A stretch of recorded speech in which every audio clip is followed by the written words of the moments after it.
Is pinagpapalit-palit ko na lang siya since nag-iisa yung aking 24 inches na chain. Nagkabuhol-buhol pa siya. Ito ang mahirap sa sa lightweight. Napaka-sensitive.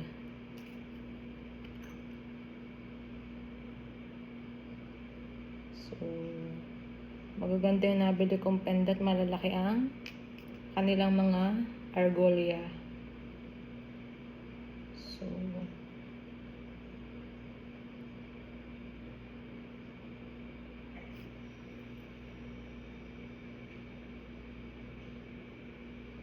yan.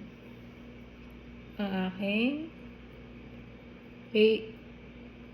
24 inches with horse pendant. Cute din naman.